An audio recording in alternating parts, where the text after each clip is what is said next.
August 28th, 2015, afternoon. The weather forecast now for the tropical storm has moved.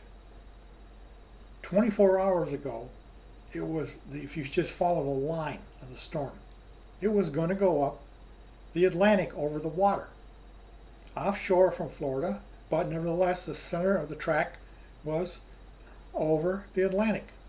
Now 24 hours later, the track shows it heading for Naples, Florida. I don't say it's going to hit Naples, Florida. I'm just saying in 24 hours it shifted from the Atlantic to almost the Gulf of Mexico. So what does that tell me? You can't depend on what these weather people say.